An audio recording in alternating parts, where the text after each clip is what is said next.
This is the Charlotte Roval. And this is the Charlotte Roval with 30 content creators. I know you're expecting a catastrophic track block you hear through this cattle chute of the first sector in this hook of the intro, but as it turns out, when you give us what's effectively a street car in a circuit not outrageously dangerous, sometimes, in fact, we can drive internet cars pretty well. Welcome to my very serious review of round 2 of the Creator Series Summer Shakeup, the Toyota GR86 at the Charlotte Roval. We're joined this week by several new drivers who understandably declined to race the previous week. The new drivers openly test their audio equipment, which, for various reasons, has not ended well at the previous circuit. Can someone speak for me, please? This is Arrow. He does really sick drifts and stuff, and he also enjoys the carnage that is Production Car Challenge on iRacing. He's also the only viewer of my channel to have all his messages automatically blocked by the auto mod. While there were discussions to use the 2018 version of the Roval, it was vetoed, because people spamming Split 22 in the comments is entirely unfunny. There was an eclectic mix of paint schemes on hand, including Lightning McQueen, a children's television show, a professional paint scheme actually following broadcast guidelines, and my paint scheme, representing a nation with a legendary racing pedigree, St. Helena. Student drivers were also present, as well as the police, and further down the order was a car with a logo that hopefully doesn't result in a cease and desist for Kill a Cleo. She's a metalhead, a racing fan, and the leader of the Skr Squad. Aiden Pohl led from pole through the first section as we drove in a single file in orderly fashion, and it turns out when you're required to brake after less than a quarter mile after the green flag, there's fewer accidents. There were some incidents in the back, as newcomers to the car discovered that the tires in the Toyotas may as well have been basketballs when using the curbs. The iconic trio of the police, a Red Bull weapon livery, and the student driver battled it out in the midfield, driven respectively by TK, Grand Prouvaire, and Chestnut Gaming. Matt 212 here bounced his basketballs too hard in the chicane, but was able to recover.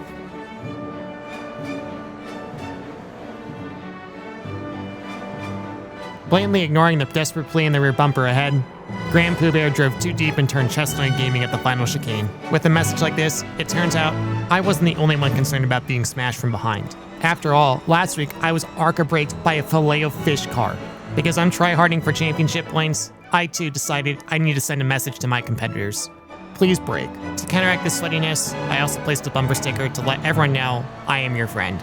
Instances of unethical wheels still occurred every now and then, but fortunately with fewer consequences and less sharing of suspension pieces and tires. But inevitably, accidents will occur, as inevitably as those who refuse to brake because it's pixels and you can't get hurt.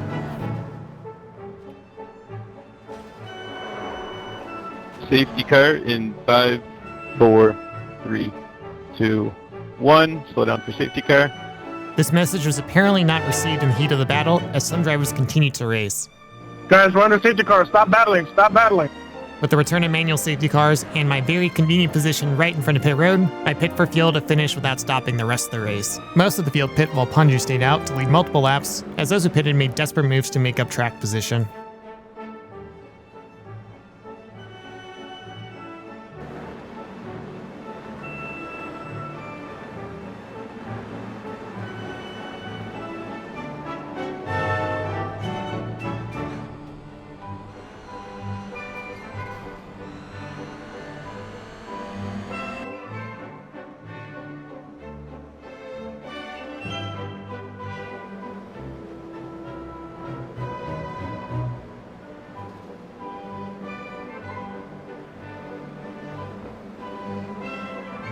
In the same exuberance, I attempted to follow through overtake in turn 1 and turn this driver.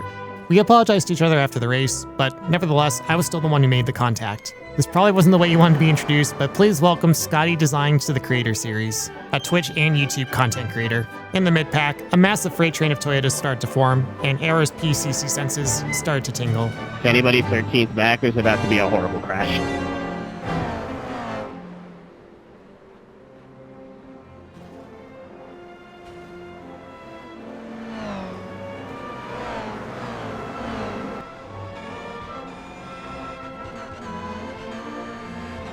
Shockingly, every car involved kept rolling, but the same cannot be said behind us.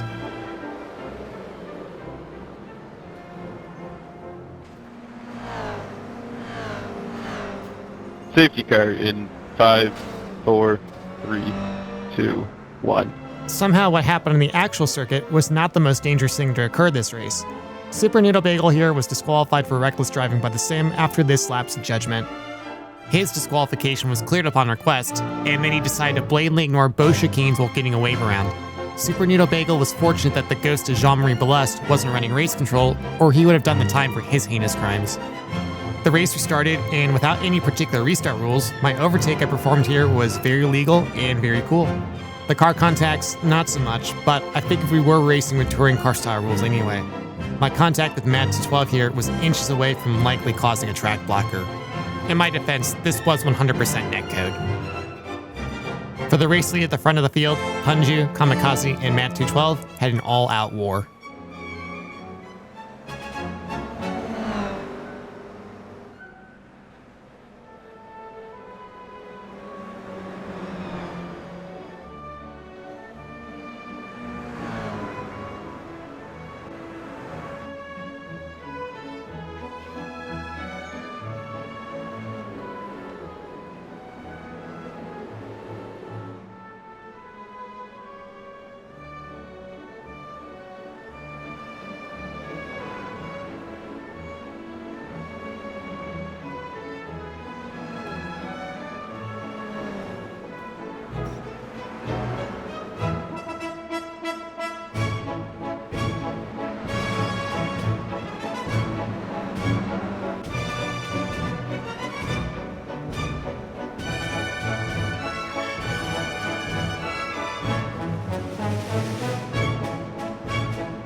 Here's a required unsafe rejoin from a Red Bull car, which every Redditor hopes to see in their race so they can get 25 upvotes for their very original idea. Punju pitted from the lead for fuel, and Kamikaze began to open up a gap to the rest of the field. Meanwhile behind, Aero continued their slow march to the podium.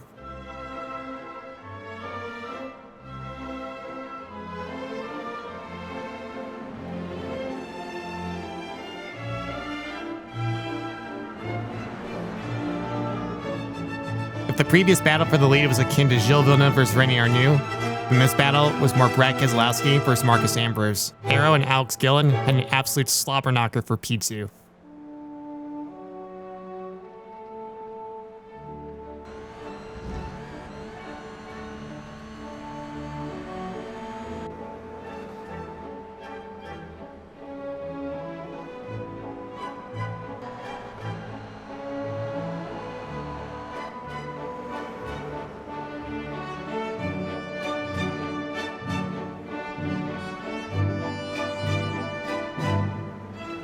Despite bouncing like a basketball, Aero retook P3 after Strasky's mistake.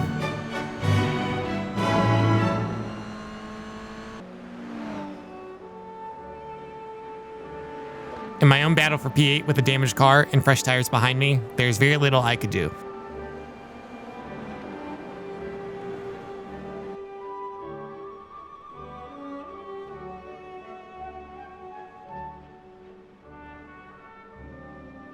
Kamikaze took the race victory, extending his points lead to over 100 points from Alex Gillen and Sparks.